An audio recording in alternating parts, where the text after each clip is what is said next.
What's up folks, and welcome back to the videos. This time around I'll be jumping right into the leveling guide that I promised you. I wanted to make sure I listed all the steps that would help you level to 60 the fastest during this preview. You create your character, go through the tutorial of course, and then you wind up on one of the random shorelines of Eternum. Your spawn location is random, and if you're playing with another player, you're going to have to rush through the intro quests before you meet up with them. Otherwise, one of you can attempt to restart your character, but this might take too much time. Start immediately going through your intro quest line. This will take you from 1 to 10. I know it might drag on at some points, but you need to make sure you get through it as fast as you can, and don't stop. Once the intro quest line is done, you'll be choosing your faction.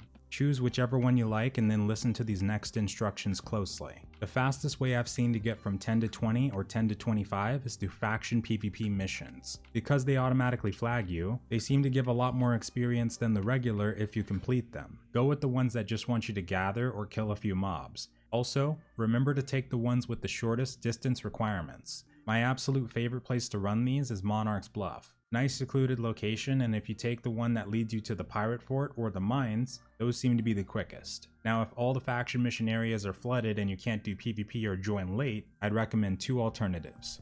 Either try and run some of the PvE based missions to see if that gets you leveled quickly, or if you have a group, start group farming at Amrine Temple. Keep in mind that if you're doing the faction missions, this gets you the currency and some gold that you can use to buy faction gear to keep up as you go. Once you get past the 20 to 25 threshold, you can either keep doing the PvP faction missions, or you can go ahead and start doing corrupted breaches. By this point, you should have enough currency to outright buy the staff from the vendor. Corrupted breaches are really good if either you have a group or people are running a train.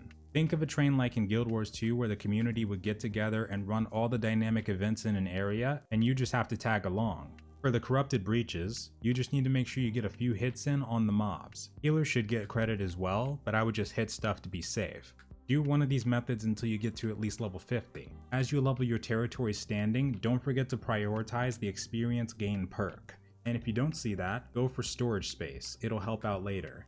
After 50, you have a couple of options. Either keep doing faction missions for the last stretch, which is my preferred method as a solo player, the higher level corrupted breaches in a group or train, or, if both methods are too crowded, there's a couple areas you can group farm. If all else fails, head to Morningdale as soon as you can and start rushing out missions over there. Group farming can also be done from 10 to 50 or 60 if need be.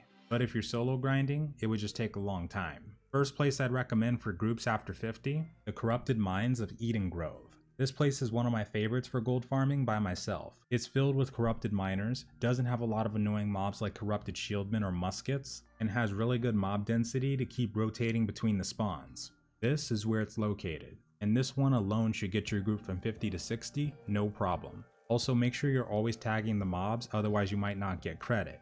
If this is flooded, the lower level version of this would be the mines and lumber mill in Brightwood.